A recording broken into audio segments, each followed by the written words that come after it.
¿Qué tal? ¿Cómo están amigos y amigas de esta comunidad? Como siempre un gusto, como siempre un placer.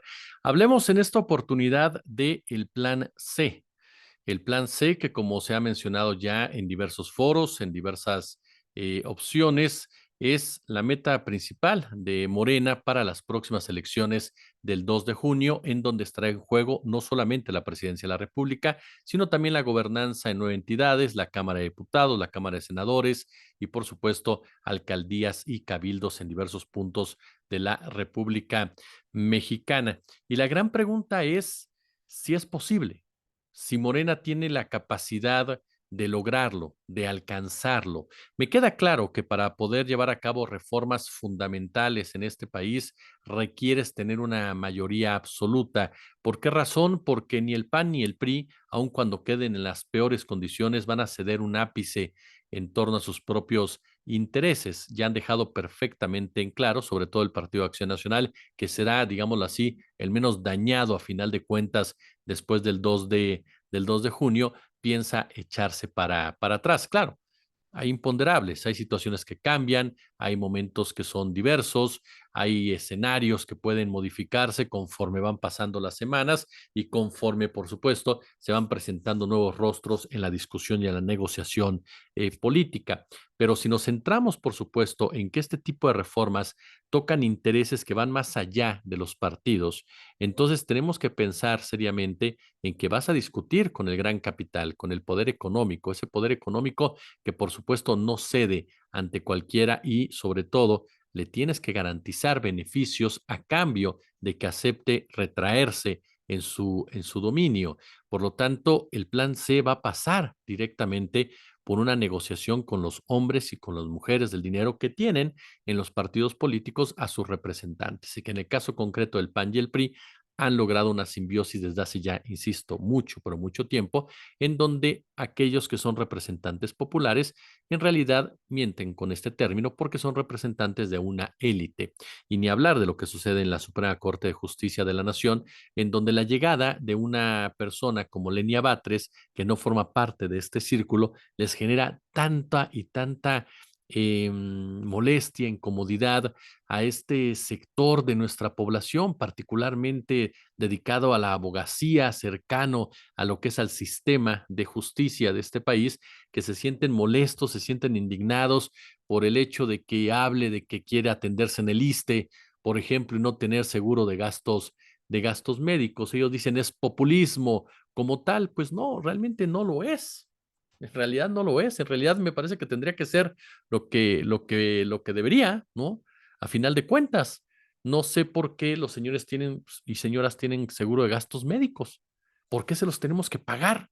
Si ya se les paga un sueldo bastante digno para que se atiendan en clínicas privadas o en su defecto, como cualquier otro trabajador del Estado, vayan al instituto del mismo para atenderse, por citarle un caso. Pero eso, bueno, genera indignación porque cómo se atreven a cuestionar a esos adalides de la justicia que velan por la seguridad de nuestra constitución para que ese demonio tabasqueño no la destruya con cada una de sus ocurrencias, por supuesto. Sí, que la destruyan los panistas, periodistas y demás egresados de Harvard, porque ellos lo hacen con caché, con estilo, son ladrones, pero ladrones con Armani. Entonces, ante esos, pues hombre, hasta trabajamos juntos, pero no lo haga, por supuesto, alguien que está fuera del neoliberalismo, porque entonces sí, se ponen como fieras, tanto los integrantes de este sistema de justicia como sus principales voceros en los diferentes medios y diferentes plataformas. Para modificar de fondo, por supuesto que vas a requerir una mayoría. Y me queda claro que Sheinbaum sabe perfectamente hacia dónde va. Es una mujer inteligente que ha conformado un equipo bastante atractivo, esa es la verdad de las cosas, con personajes como Arturo Saldívar, como Juan Ramón de la Fuente, que sin duda alguna saben y conocen perfectamente todos estos, toda esta telaraña política, legislativa, judicial, y que por lo mismo van a ser sumamente, pero sumamente útiles de aquí en adelante. Pero la gran pregunta es ¿cómo? ¿Cómo lo va a lograr Claudia Sheinbaum? Según cálculos del propio Fabricio Mejía, ¿no?, que se ha convertido en un ideólogo de la Cuarta Transformación, una persona que en lo personal respeto mucho, aunque de repente puedas estar de acuerdo o no con su visión, es alguien en lo personal que considero respetable y siempre atendible sus comentarios, sus análisis para aprender, habla de 33 millones de votos a favor de Morena. López Obrador alcanzó 30 millones. López Obrador, el político más votado de nuestra historia. Un personaje que recorrió el país durante años, que conoció al mexicano y mexicana de a pie, que se acercó a diversos sectores de esta sociedad, que tuvo la fortaleza y el liderazgo social, sobre todo, de penetrar en diferentes capas, de convencer a diferentes capas. Sí, estamos de acuerdo que el PAN y el PRI presentaron dos candidatos de papel, ¿no?, de juguete, que el PAN y el PRI ya estaban en un despeñadero, literal, ¿no?, sin ningún tipo de freno. Pero no se trató de castigar al PAN y al PRI como nos lo quieren vender. No se trató de que fuera un error histórico, Andrés Manuel. Se trató de que López Obrador convenció a la gente de que había otra opción diferente a la del PAN y el PRI, y que podían votar por esa opción que no estaba en el marco de las guerras sucias en su contra. Andrés Manuel López Obrador es, además de político, un líder social. Y eso definitivamente juega un papel determinante en la forma como hace las cosas y cómo lo ve la gente. Por supuesto que ha tenido errores, por supuesto. Por supuesto que quedó a deber en varios puntos, por supuesto. Pero eso no desestima para nada los logros alcanzados por su administración y cómo ha logrado girar la perilla en momentos y situaciones de los que nadie se acordaba y de los que nadie se atrevía y de los que nadie quería, por supuesto, abordarlo. Lo último es el tema de las reformas a las pensiones, que ya empezaron a brincar todos, ¿no? A decir, se quiere robar las pensiones, te quiere robar tu dinero, cuando en realidad el doctor Mario Campa nos lo explicaba muy bien, ¿no? Eso no es posible ni constitucionalmente, ¿no? Ni funciona así. Lo que se estaría buscando es mejorar la calidad de vida de los trabajadores con sus pensiones. Pero claro, tienen que salir estos analistas económicos a defender a las empresas dedicadas a las Afores, que son las que ganan un dineral con la reforma que hizo Cedillo y de cómo se ha venido construyendo precisamente este negociazo y no lo quieren perder. Entonces, claro que esta serie de reformas que el presidente López Obrador ya anunció que va a presentar en febrero huelen a plan C, huelen a que estén ahí, difícilmente van a salir en este sexenio, porque PAN y PRI no van a ceder absolutamente nada, y hoy por hoy Morena no tiene los números, esa es la verdad, no le dan los votos, pero sí me parece que es una especie de hoja de ruta, ¿no?, para la siguiente administración. Y ahí es donde viene el tema de Claudia Sheinbaum. Claudia Sheinbaum es diferente a Andrés Manuel López Obrador. Eso lo hemos dicho ya en otras ocasiones, lo hemos platicado no una, sino varias veces. Sí, es cierto, es una mujer que creció directamente con él, ¿no? Es una persona que fue aprendiendo, que fue mamando del López Obradorismo, eso es un hecho, pero a final de cuentas puede ser muy leal a López Obrador, pero tiene una visión diferente de las cosas.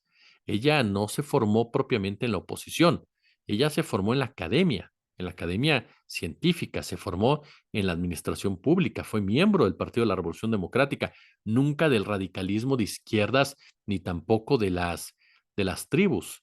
Entonces, en realidad, Claudia Sheinbaum proviene incluso de un sector diferente a la del fundador de Morena. Ella es más clase media urbana, más progresista, más moderna, más, ¿cómo definirlo? Más científica, ¿no? Me atrevería a decirlo de esta manera. Incluso el maestro Cepeda Patterson la menciona como más cosmopolita, ¿no? A la propia Claudia Sheinbaum. Y ella tendrá que saber cómo generar esa empatía, ese ánimo, ese convencimiento de la ciudadanía hacia su persona y hacia su proyecto. Todos sabemos perfectamente que Claudia Sheinbaum está garantizando la continuidad, lo cual me parece lógico, obvio, normal y aceptable. Esa continuidad de la cuarta transformación, de llevar a la cuarta transformación, según sus propias palabras, a un segundo nivel, ¿no? a una hegemonía o como se le conoce el famoso plan C. Eso es lo que ofrece Claudia Sheinbaum. Y es importante porque de esa manera puedes generar el respaldo del López Obradorismo como tal, de los que son seguidores del presidente de la República, más no de Morena, ¿eh? Y ustedes y yo lo hemos platicado muchas veces. Si no estuviera Andrés Manuel, hubieras votado por Morena y muchos de ustedes me han dicho, no, yo soy seguidor de Andrés Manuel López Obrador. Bueno, el hecho de que Claudia cuente con el respaldo de López Obrador y de que garantice una continuidad a ese obradorismo, le puede granjear, por supuesto, el respaldo masivo de esa corriente, de esa gran corriente política. Pero además, ella por sí misma tiene que lograr adeptos dentro y fuera de Morena, sobre todo fuera de Morena, porque en su interior, además del López Obradorismo, seguramente el ebrarismo la va a apoyar a regañadientes, pero lo va a hacer. ¿Por qué? Porque sabe perfectamente Ebrard que no tiene futuro fuera de Morena. Lo mismo pasa con el grupo de Adán Augusto, lo mismo pasa con el grupo de Monreal, ¿no? Y ella misma que tiene su base política. Entonces tiene que buscar a los que están fuera de Morena, que son la mayoría.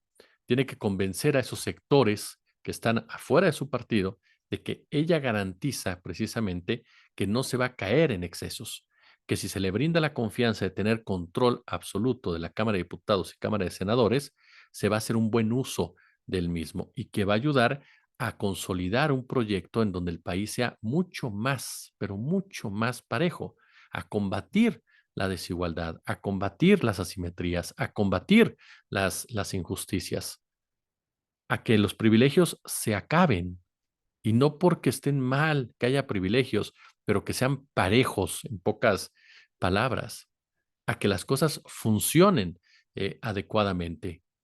Como es el sistema de justicia de este país, insisto, que no funciona adecuadamente. Hace poco se dio a conocer que una persona lleva 30 años en litigio, 30 años para resolver un tema y no ha podido porque la corrupción, dice, la prepotencia está a todo lo que da en un ministerio público. Le digo, un sistema de justicia que no camina y que sus principales protagonistas no quieren que caminen. De ahí la importancia de Arturo Saldívar, un hombre que definitivamente en los últimos días trae noqueada a la oposición con sus tweets, con sus TikToks, haciendo referencia constante a los problemas que hay al interior de la Suprema Corte de Justicia de la Nación y por qué es necesario llevar a cabo una modificación. Y para mucha de la gente que dice, ay, Saldívar desde un principio dijo que estaba de acuerdo con modificar la Suprema Corte de Justicia y la forma como se hacían las cosas en la Suprema Corte de Justicia, pasando, por supuesto, por la instancia que vigila a la Suprema Corte de Justicia. Y de ahí para abajo, ¿eh? De ahí para abajo. Y no solamente, por eso le hablo de un sistema de justicia, no de un poder judicial.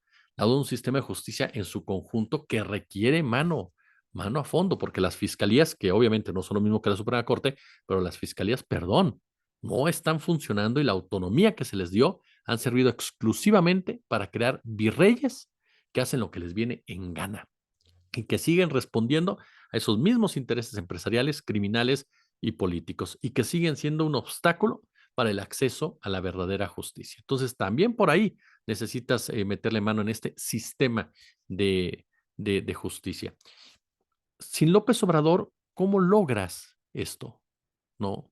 ¿Cómo lo logras? Es cierto, la gente dice, estamos en deuda con las desigualdades, con la injusticia social, hay que corregirlo, ¿no? Pero ¿cómo lo haces? A final de cuentas, López Obrador es una figura muy importante, es una figura muy grande, que tarde o temprano Claudia tendrá que irse separando de él para crear su propio estilo, pero mientras tiene que contar con este apoyo. Y es que, a final de cuentas, López Obrador, como es el maestro Cepeda Patterson, no solamente fue el creador o el ideólogo de Morena, o del cambio como tal. Es el operador, es el divulgador, es el controlador de fracciones, es el árbitro en un momento dado, es el vínculo con los poderes reales, es el líder de masas, es el formador dominante de la opinión pública. Claudia no podrá jugar con todo esto. Claudia no tiene la personalidad para poder llevar a cabo todo esto. Entonces, los reacomodos tras la salida de López Obrador, sin duda alguna, van a ser mayúsculos. ¿Por qué? Porque el movimiento es una constelación de cuadros de toda índole. sin más ideología que el acuerdo de favorecer a los pobres, pero siempre subordinado a la tarea que impone la conquista y consolidación del poder. Lo comentamos en alguna ocasión, esto que le comparto lo dijo el maestro Cepeda Patterson, pero lo comentábamos, que era una especie de torre de Babel, ¿no? Todos aglutinados alrededor precisamente de la figura de un hombre, y en donde encontrabas, por supuesto, a personajes muy, pero muy diferentes, desde una Tatiana Cloutier, un Alfonso Romo, un Pablo Gómez, un Román Meyer, por ejemplo, y es ahí en donde tendrás que encontrar la manera, la forma de se me fue ahorita la palabra, unir, perdóneme, más fácil, unir precisamente a todos y cada uno de estos intereses ya sin el principal líder. Ahí Sheinbaum va a tener que ser el factor, va a tener que ceder en ocasiones, va a tener que neutralizar en otras, va a tener que ser estricta en muchas ocasiones, va a buscar el equilibrio, tiene que encontrar precisamente el equilibrio entre la fuerza, la firmeza, ¿no?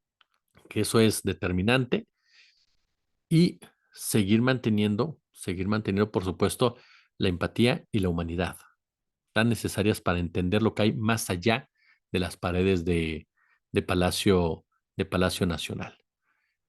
Es mucho como diría el maestro Cosío Villegas, el estilo de gobernar, el liderazgo como tal que pueda llegar a tener esta Claudia Sheinbaum. Veremos qué pasa también en la relación con los medios de comunicación. Veremos qué es lo que sucede sin duda alguna. Pero entonces volvemos al punto, conseguir 33 millones de votos. Y con esto concluyo. Hay voces en Morena que se han inclinado, y lo estamos viendo, por hacerlo a través de personajes indeseables, de personajes que han prometido ciertos votos, que han prometido cierta lealtad, que han prometido, por supuesto, fungir como una especie de vínculo, ¿no? De puente con otros grupos que les permitan sacar adelante reformas y acciones que hasta el momento lo que pasó en la Ciudad de México demostró que Rubalcaba es mucho, pero mucho pico y poco resultado. Pero bueno, ya le dieron un puesto a Jorge Carlos Ramírez Marín cuando supuestamente no se les iba a dar a estos priistas, ya lo tiene, ya está Rommel Pacheco, todo esto en Yucatán. Y también salta el tema de Jorge Han Rong, un personaje criminal en toda la extensión de la palabra, que ha pactado ya con Morena en Baja California. Ahí hay voces que dicen son necesarios. En lo personal, yo no creo que sean necesarios, sinceramente. A mí me parece que eso es irse por la fácil, conseguir ese tipo de apoyos en lugar de trabajar y rascarle como sí lo hizo López Obrador con la gente y cercana a la gente, porque la gente es la que realmente te va a dar esos votos y realmente te va a dar ese poder en un momento dado, y no personajes de este nivel, de esta calaña, que sinceramente puedo entender cuando me dicen en política hay que negociar con todo y hay que hacer alianzas con todos. Sí, pero creo que también hay límites. Hay límites para que tu movimiento no se desvíe, y es ahí donde la doctora Claudia Sheinbaum tendrá, por supuesto, que equilibrar, evaluar, analizar y profundizar, sobre todo para que la cuarta transformación no termine, por supuesto, después de 2 sexenios. ¿O ustedes qué opinan al respecto? Yo por lo pronto les pido, por supuesto, que si les gustó el video, le den pulgar arriba. Les agradezco muchísimo que hayan estado con nosotros. El día de mañana les vamos a presentar también, por supuesto, sendas entrevistas muy, pero muy interesantes, en donde vamos a abordar la pederastia clerical. Vamos a abordar también con el maestro Christian Nader lo que está pasando en Medio Oriente ahora con Yemen, Gran Bretaña y Estados Unidos. Estará con nosotros Rodrigo Gutiérrez de Frogi, amigo de la casa, dándonos a conocer por los pormenores de la fortuna de Carlos Romero de Shams. Ni muerto, este hombre se está quieto. Y por supuesto, uno de los temas que más se llama nuestra atención, la violencia en Guerrero, el Gavilán de Petatlán con Oscar Valderas. Así que los esperamos mañana. Por lo pronto, yo les agradezco muchísimo. Les mando un fuerte abrazo y como siempre un gusto, como siempre un placer. Y ya lo sabe, suscríbase al canal, dele a la campanita y con base a sus posibilidades, échenos el super gracias, el super chat. Como siempre un gusto, como siempre un placer.